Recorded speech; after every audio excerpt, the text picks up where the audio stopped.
राजा भोज का जन्म सन 980 में महाराजा विक्रमादित्य की नगरी उज्जैनी में हुआ।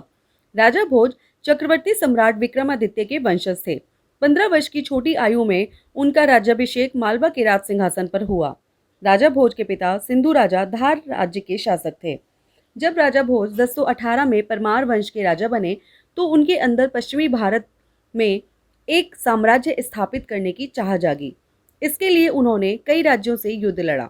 1018 ईस्वी के आसपास उन्होंने इंद्ररथ को पराजित किया, जो कलिंग के गांग राजाओं का सामंत था। इसी तरह उन्होंने राजस्थान के तत्कालीन राजा चाहमान वीर्यराम को भी हराया। उन्होंने गुजरात के चालुक्यों से दो दो हाथ किए और युद्धों का सिलसिला इसी प्रकार चलता रहा। वे इसी तरह लगातार अपने राज्य के विस्तार हेतु लड़ते रहे। राजा भोज की महानता का अंदाजा इसी बात से लगाया जा सकता है कि आगे चलकर राजाओं को उनके नाम भोज की उपाधि दी जाने लगी।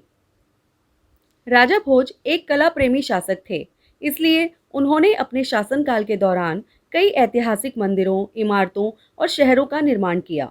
उज्जैन में स्थित भगवान शिव के पवित्र मंदिर महाकालेश्वर, धार की भोजशाला, केदारनाथ, रामेश्वरम, सोमनाथ, मुंडीर और भोपाल के विशाल तालाब को बनाने का श्रेय भी इसी महान शासक को जाता है।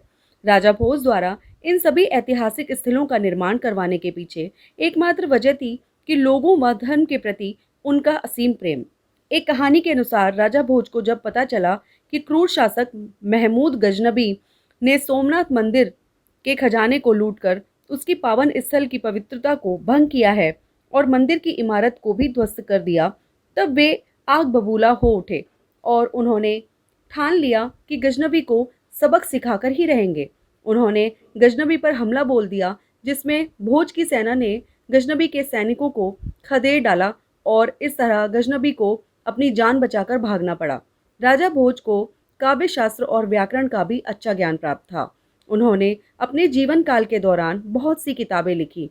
राजा से जुड़ी मान्यताओं के अनुसार उन्हें 64 प्रकार की सिद्धियां प्राप्त थीं, जिन्हें लेकर उन्होंने अलग अलग विषयों पर करीब 84 ग्रंथों की रचना की। इसमें आयुर्वेद, व्याकरण, वास्तुशिल्प, ज्योतिष, संगीत, विज्ञान, योग शास्त्र, दर्शन, कला और राजनीति शास्त्र प्रमुख हैं। इसके साथ सरस्वती कंठाभरण, सिद्धांत संग्रह और विद्या विनोद जैसे ग्रंथ भी इन्हीं की देन हैं। कहते हैं कि कोई कितना भी अच्छा क्यों ना हो, एक ना एक दिन अंत तो सभी का होता ही है। अपने शासनकाल के अंतिम समय में राजा भोज को पराजय का मुंह देखना पड़ा। एक युद्ध के दौरान राजा भोज पर गुजरात के राजा चालुक्य और चेदी नरेश की सेनाओं ने संयुक्त रूप से हमला बोल दिया। राजा भोज व उनकी सेना बड़ी ही बहादुरी से लड़े, परंतु भाग्य ने उनका साथ नहीं दिया और इसी युद्ध में उनकी हार हुई। अपनी हार के कुछ समय बाद ही राजा भोज की मृत्यु हो गई।